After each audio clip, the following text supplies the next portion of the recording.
What are some of the dopest flankers in my collection that I would recommend? Uncle Cuba, what the hell is a flanker? The easiest way for me to explain it is kind of like the sequel to a movie. Terminator, Terminator 2, Back to the Future, Back to the Future 2, Debbie Does Dallas Volume 1, you get the point.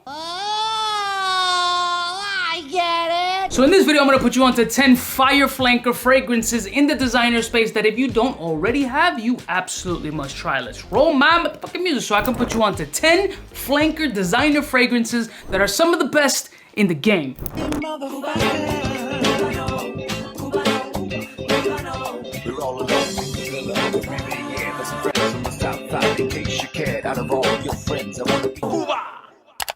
Blessed morning, my beautiful peoples. You know who it is. It's your boy, C to the U to the B to the A. Flanker. Sometimes it's hard to find a better hit than the original, and they don't always get it right. But when they do get it right, sometimes they really knock the ball out of the park. I am the one who knocks. And in these 10 flankers, I feel they absolutely succeeded in that based on my personal taste. Starting off with Dior Sauvage Elixir. For me, the best Dior Sauvage, including the Eau Forte that just came out that looks like semen water. This for me embodies the mass appeal sexual essence with spicy cinnamon coffee-ish blends. It takes all the facets that you like from a Dior Sauvage original or parfum concentration, tweaks it a little bit just to make it a little bit more mature and ultra sexy. The way that this smells and performs off of my skin makes it an absolutely perfect flanker that Dior dropped with this hype beast fuckboy energy in mind. So if you were gonna go for any Dior Sauvage fragrance, for me and my personal taste, Elixir would be the best option as of now. Next one. Roberto Cavalli Uomo Golden Anniversary. Love at first sniffed a powdery cardamom gem that is absolutely gorgerific. Not the easiest to find on the gray market. I apologize in advance. This isn't an advertising for you to go buy these shits. This is just letting you know what I think is dope. And if you think our noses align and you want to eventually buy it, well, this is an option to look for. The original Uomo is absolutely amazing, and all the flankers within that lineup can easily be supplemented in this video. But for me, Golden Anniversary just hits something a little bit different, a little bit deeper, richer, more sensual in that Uomo space for a fragrance that really wasn't a ton of money. Granted, it was probably maybe a limited release because you haven't seen it in the gray market a ton, but if you truly dig in the crates, you will find this option. Absolutely gorgeous, fall and winter appropriately, and very sensual for a date night. So this flanker of Roberto Cavalli Uomo,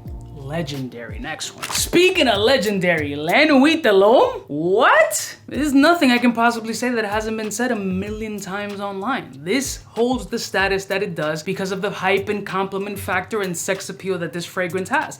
Not dated at all, at least to me. An incredible cardamom fragrance with the utmost sexual energy, mass appeal, debonair type flow, gentleman in tuxedos ready to slam his secretary. And his wife probably knows about it, but she's getting the check, so she don't give a shit. Can I get you anything, Mr. Trainer? Coffee, tea, me?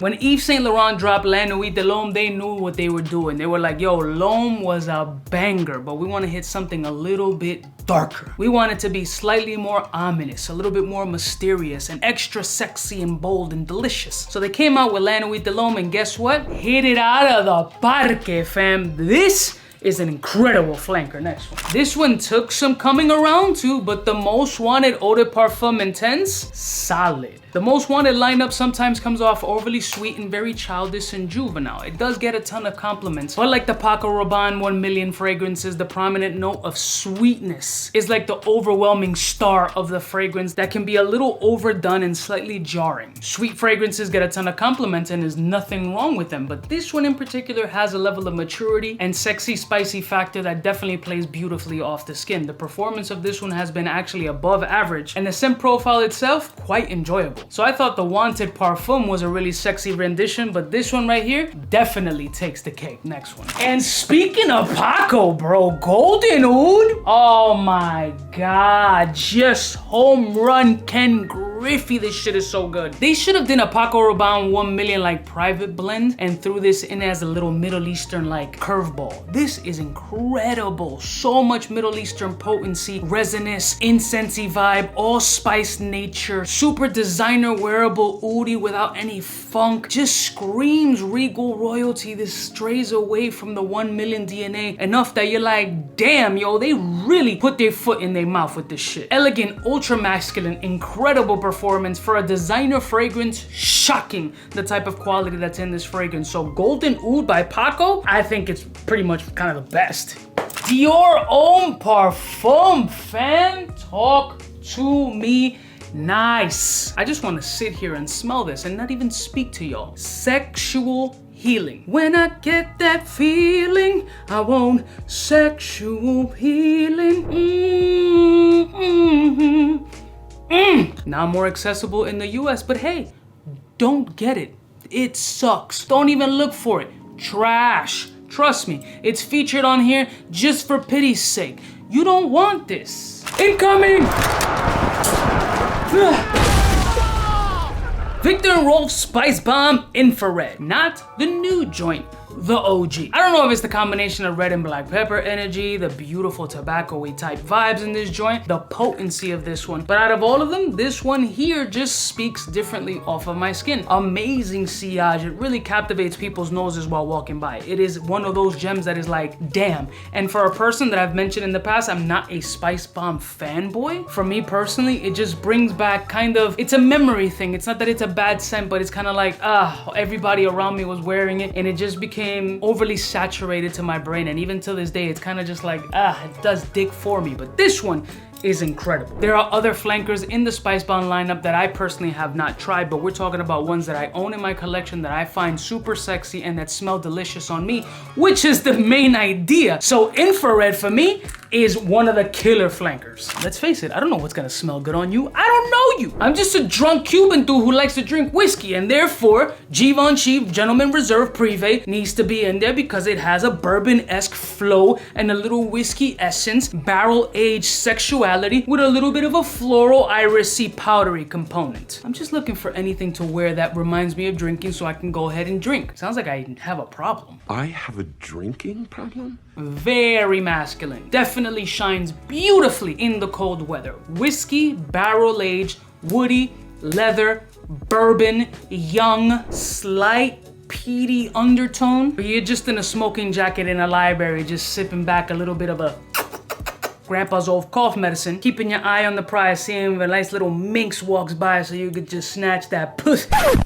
Well, you know. So in that Givenchy Gentleman lineup, Reserve Privé reigns supreme. In that Prada Luna Rosa, you already know, it's all about the black. You know what they say, once you go black, you want more. It's like a thick, black fucking just chip. Bruh. Sorry, Uncle Cuba don't discriminate. I'm married though, like that was a long time ago. I would like to call this the Prada date night fragrance, the making an incredible first impressions, the Bahabanti, aka she left dripping, aka I used all fingers, aka is it pink, aka thumb in or thumb out. I mean, these are simple words to describe Prada Luna Rosa Black. Sexy, projecting, masculine, sensual, versatile, elegant, kinky, naughty, real, freaking naughty, and delicious. Any other pronouns, adjectives, verbs, nouns, thesaurical words that you want to use to describe this scent, leave it in the comments below. Shit's good. And finally, Valentino Born in Roma, the OG.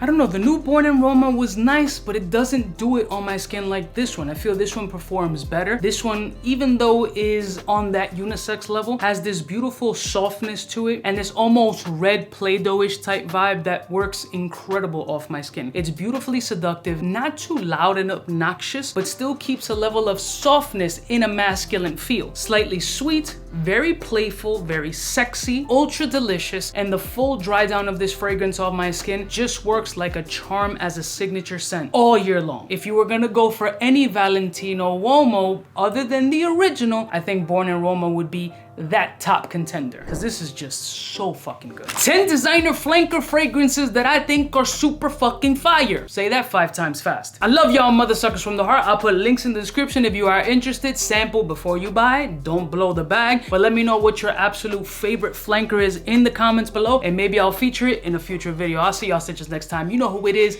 Biggest in the game. Smooches. Hey, for all the chicks that got dead in the penthouse suite on top of my mom's crib. It's nonsense you never get in. It's nonsense that you would think that you would.